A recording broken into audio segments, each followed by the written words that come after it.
Stokholma paytexta Swêdê her wiha weke bajarekî penaberiya Kurdan jî tê naskirin. Di nava nüfusa welêt ya nêzî 8 milyaran de derdora 150 hezar Kurd hene. Piraniya van Kurdan jî li Stokholmê û derdora wê dijîn. Li gorî lêkolîneke Rohat Alakomê nivîskarê Kurdiyê Swêdî ji salên şêstî ve Kurd hatine Swêdê. Lê piraniya Kurdên Swêdê yê ku nihal viran e pêl bi pêl piştî salên 1980 hatine vî welatî.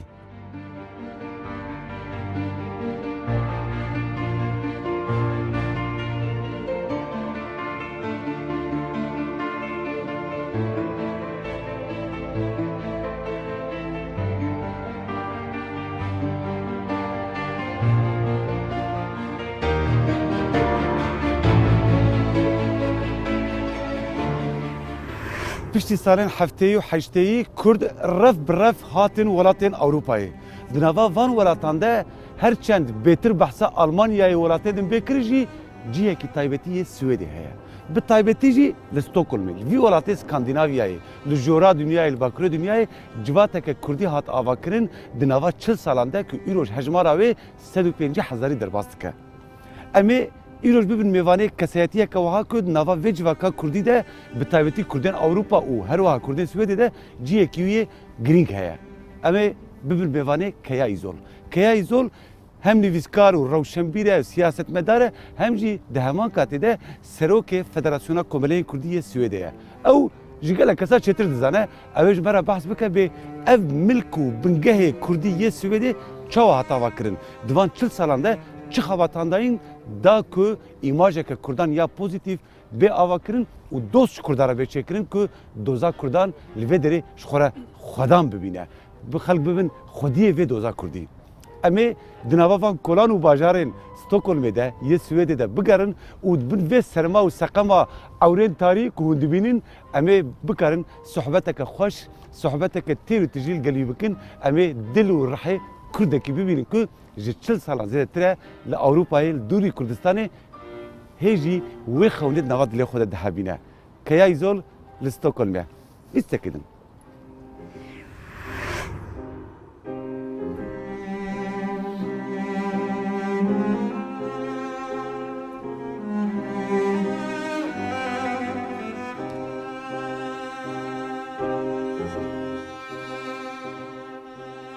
Keya İzol sala 1950 li Bakurê Kurdistanê li Sêweregê dayîk bûye. Li Amed û Sêweregê dibistan xwendiye û ji ber rewşa siyasî ya welêt gelek caran cihê xwe guhertiye. Piştî bîsaliya xwe ji neçarî berê xwe daye derveyê welêt. Keya İzol hingê sala 1974 xwe gihandiye Swêdê û bûye yek ji Kurdên pêşîn ku li vî welatî cih bûye. Ji ber ku Kurdekî çalakvanî doza Kurdî ye, di nava rêxistintkirina civata Kurdên Swêdê de roleke girîng lîstiye. Di Kongreya yekem ya Federasyona Komeleyên Kurdî ya Swêdê de sala 1981 weke serokê federasyonê hatiye hilbijartin. Piştî wê di sê dewrên cuda de dîsa weke serokê Federasyona Komeleyên Kurdî hatiye hilbijartin û hê jî vê serokatiyê dike. Keya İzol her wiha nivîskarekî Kurd yê serkeftiye jî. Di malperên Kurdî û çapemeniya Swêdî de gelek maqale di derheqê Kurdan û çand û siyasetê de nivîsandine. Îroj duwarê lobiya Kurdî ya Ewropayê de yek ji girîngtirîn fîgurên Kurdên Ewropayî ye.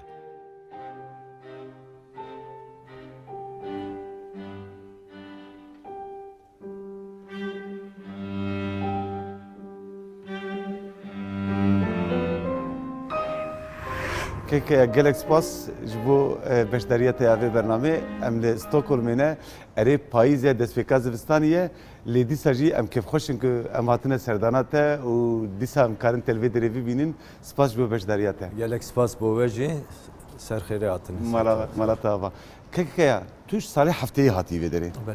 Lê em dizanin îroj li Swêdê cihekî Kurdayê girîng heye û nava qada çapemeniya Swêdî de jî û nava siyaseta Swêdî de jî cihekî qîmetekî Kurdan heye.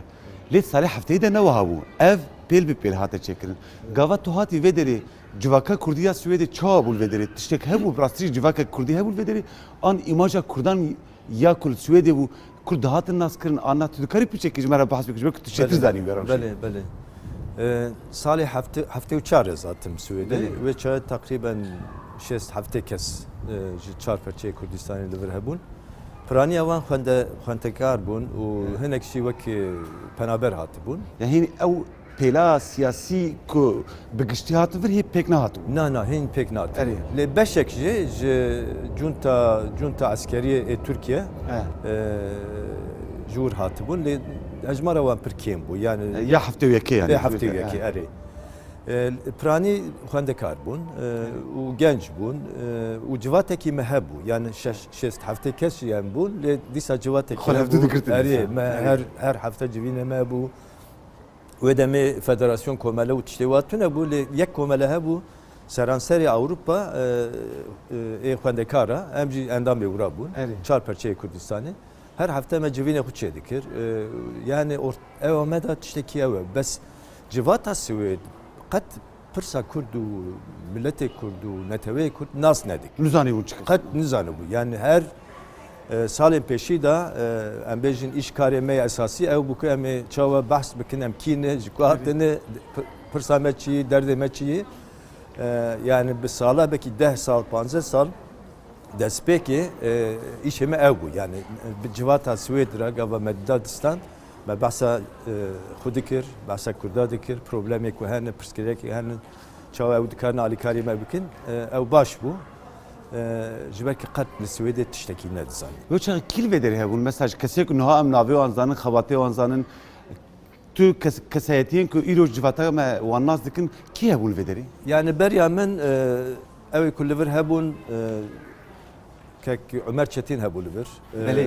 Necmettin Büyükkaya hebû li vir Memo Yetkin hebû Mahmud Baksî hebû Cemal Alemdar hebû Ömer Şeyh Musa hebû ew navên ku û çend doktorên Îrojî navê wan tê navê wan danîştin. tê nazîn evana ew kesên ku tê nasîn hinek ji wan çûn rehmetê mixabin lê her yek ji aliyê xwe hatibû yani tiştekî organize tune bû hinek ji Kurdistanê Tirkiye hatibûn hinek ji Kurdistanê Iraqê hinek ji Sûrî bi wî awayê hatibûn lê li vir me ji xwe re civatekî çêkiribû û piraniya wan dixwendin yani li üniversite dixwendin û tiştê wer civatekî xweş bû لي او دزگهيبون چاوا هتا واكرن پشتی پلا گشتی گاوا پشتی حشتی هاتن آن و دوی دوره ده تو بجی متم هفدو دید دوی دوره ده بنگه هیوی دانی بو ناتسانی خباتا سیاسی ل باکوری کردستان و چا گش بو پشتی هفته و چار هفته و پنج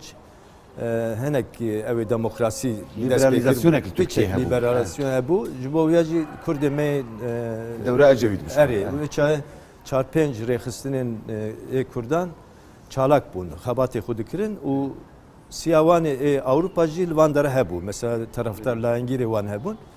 Bi wî awayî em grup yani girêdayî wan rêxistinên siyasî li vir civata me hebû lê têkiliya me jî bi ev re pir baş bû. و چاقی پارتیزانی هبود نواوه ده Hebû, piçek partizanî jî hebû lê di aynı wexta ji belkî em li xerîbiyê da bûn, mecburî me dida distand û em bi ev re bûn. Yani dijatî me قدرها مرو مرو دیگه نه هفده Belê, belê. Hatta junta evê eskerî heştê ev tişta wa devam kir lê rêxistin bûna me tune bû. Yani komeleyekî girêdayî wan rêxistina siyaseta hebû û têkiliya me jî hebû lê federasyon tune bû tiştekî tevayî tune bû.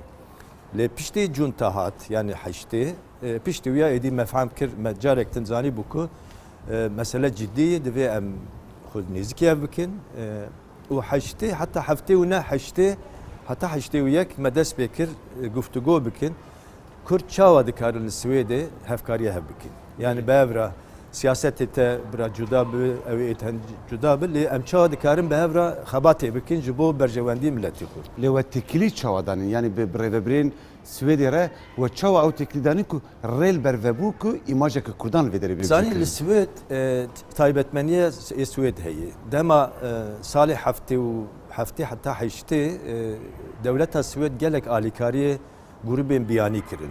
Ji bo ku wana rêxistinê xwe çêkin, komelê xwe çêkin, civata xwe çêkin, heta federasyonê xwe çêkin. Di wî warî da jî yani aliyê aborî da alîkarî didan. Ev balama kişand yani mezanî bu ku işte Federasyona Türka heye, Yugoslava heye, İtalyaniya heye, Grekya heye ve çapır bun li vir. مگوت باشه چما ام نکارن یعنی فدراسیون خود چکن ام ملتکی بندستن او قص پروبلم لسر مهیه ev argümenteki xurt bu û ew hevalên ku çar rêxistinên ku li Türkiye hevalê wan li vir hebûn men teqrîben salekî me xebata xwe domand û me ematin noxtayekî wisa ku divê em li vir hevkarî bevre bikin di nav rêxistinekî de. Navê wî jî bû Federasyona Komeleyên Kurdistanê. İroç Federasyona Komeleyê Kurdistanê ez wiha zanim ku ji ber ku çend cara çûma hatime min gelek komeleyên herêma û devdora jî dîtine yanî her herêmê ya jî bajarekî ku civaka Kurdî lê heye komeleyên Kurda yê çandî hene ku temsîla Kurda dikin hene û paşê we ew komelek gihandine hevdû bi navê federasyonê tu karî pişekî behsa ew organîgrama federasyonê bikî. Destpêkê Yani çi ye ew federasyon? Destpêkê modela me wekî modela yekîtiya netewam bû. Yani her rêxistinên siyasî heqê xwe yê weto hebû. Qerarekî ji bo ku derkeve divê hemû erê bikirana konsensus ya. 2 sal 3 sal me ceriband ew nebû. Şekil hev nakin. Nebû yani her em nikarin biryarekî bistîn. Piştî wî me sistem guherand. Heştê û siya da heştê û yek federasyona te damezrandin. Heştê û siya da me sistema xwe guherand. Piştî me guherand wê ça me got li her bajarê Kurd têde hene yek komele ew hebe û hemû Kurd ew li wir endam bibin kîjan rêxistin dibe bira bibe lê dibin sîvana federasyonê de dibin prensîb û destûra federasyonê de ew ê prensîbê me jî ew bû em Kurdin zimanê me Kurdî resmî welatê me Kurdistan e û em ê xebat bikin ji bo gelê xwe em ê xebat bikin ji bo gelê xwe yê Swêdê pişkirî bidin bo xebata doza Kurdistanê evana teqrîben prensîbên giştiyê ku me hanî bû cem hev. İca li wir qet tawîz jî tune bû yani eva biryara me bû û ser wî biryarî jî mesela zimanê me ew Kurdî bi biryarekî gelek girîng bû. Sanî li wir destpêka tavêtin heta îro jî em dibînin li Swêdê hemû civînê me bi Kurdî ne. Rast e me dît hîn jî wiha ye. û zarokê me bi Kurdî dixwînin yani ew wê çayê bingeha wî ya te.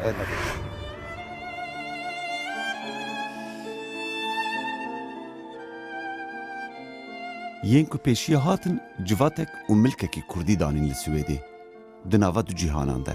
Asê gelo li dûrî an beriyê bûn an yên vegerê bûn. Lê dîsa jî dibûn nav û dengê Kurdan têkilî datanîn û doza Kurdî didan nasandin.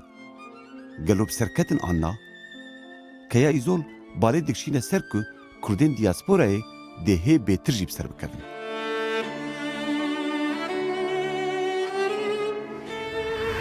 Yani em dibînin ku ew tiştek tu bas dikî ji bingehê di nava gel de ji xwe yekîtiyek dilê xelkê de heye.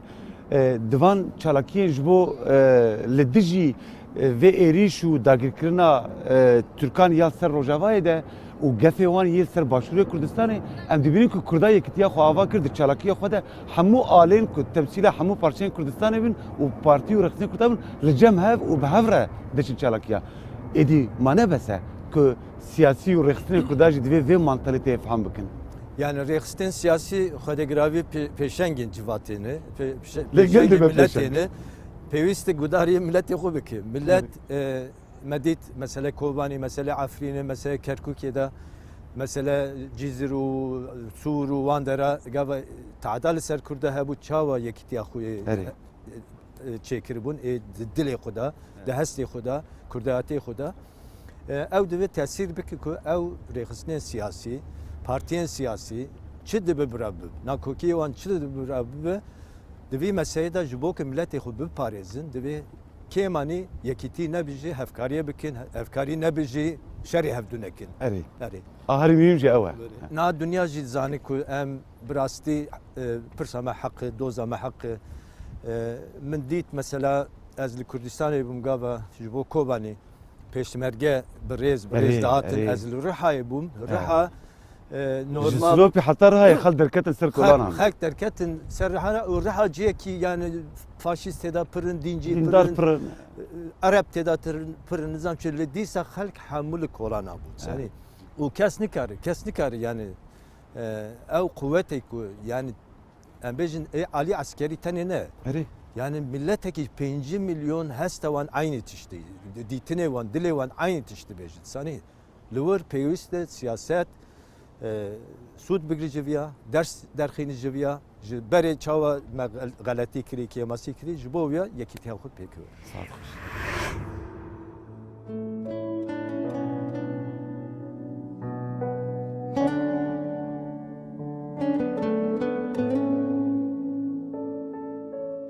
مده پاییزه که سار یا سوید و ستوکولمه ده بکه کیای زور ره بحثا کار و خواتین کردانیه و 45 سالن جیانا پنابریه کر.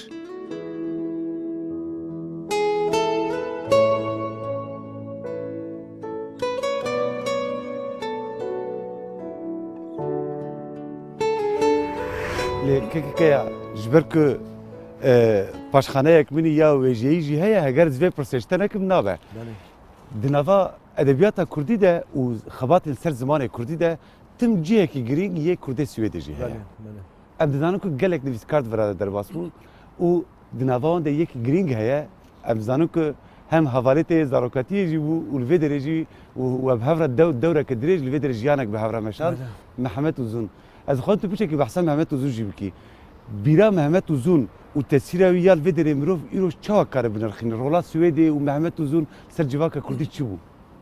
بله محمد وزون حوالی من محلیه مکتبیه 5 سال ما بهفره مکتب دبستان پیشی مخوندی ام د سنف کی دابم پیشتویا گاوا او جسوری هات سویدی هات جمن ساله کی تقریبا دمالا بداما ام حواله هوی گلک نزیکن گلک واراندا از بوم شاهدی خباتا محمد وزون yani جنزیک و چکر چه دخواست بکی خیال یو چه بو چاو او دکر yani هنک تشتین خصوصیت وی تایبت مندی هبو کتنی جبو محمد بو yani یک شوان مثلا نتورک وی گلک خورد بو دولمند بو yani herkesi nas dikir o dخواست yani او بکی او تشتکی خصوصیت کی گلک گرینگ بو و پر الیکاری وی جکر دما نخوشی وی دا او چوراوی که دوی نتورک ده هبو خواستن الیکاری بکن سردان اوی بکن او پرمیوم بو وکیدن دخواست تشتی بقالیته بکی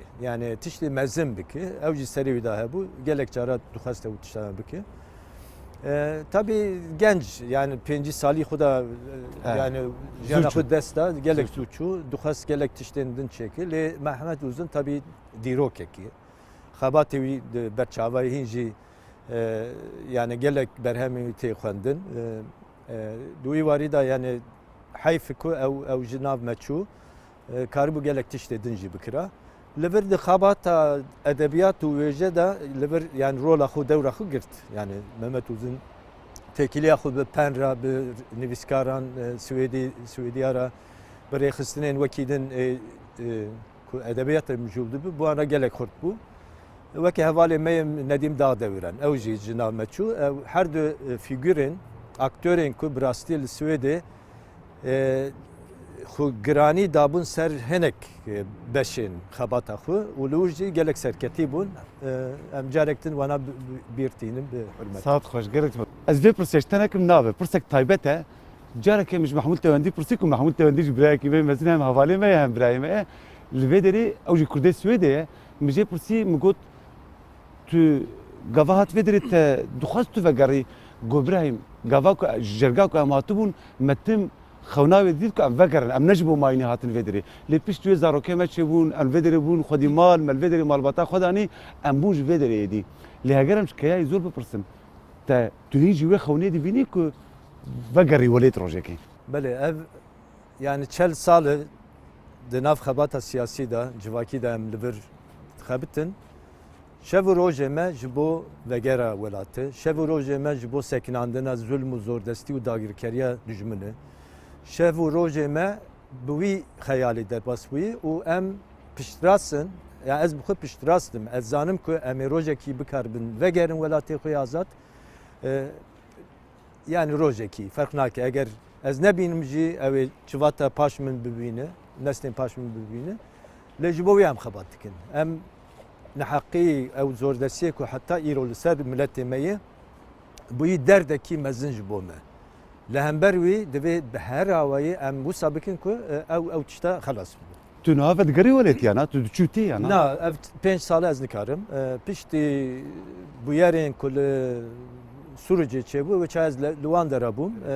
Min manzara dit yani min dit ku ev tişta pır xarab diçe. Jinu ve em vedgarin salên nodî. Beli, yani ev diyar bud. Sen ji derve merif kare zêdetir baştir bişopîn bibîne. Bi rastî min dît yani. Var rojana wê çayê dît û ez gava hatim wê salê jî mi got êdî ev cara dawî ez nikarim vegerim. Ji nodî ku vir ve tu zanî ku Kurd gihîştin astek wiha ku li Başûrê Kurdistanê hukmek ket destê me. Axir em gihîştin referanduma serxwebûna Kurdistanê. Kurda bi berfirehî, bi gelemperî niyeta xwe nîşan da got heyra got hewce nakin ji me bipirsin. Em giş êdî vê azadiyê dixwazin em serxwebûna Kurda dixwazin.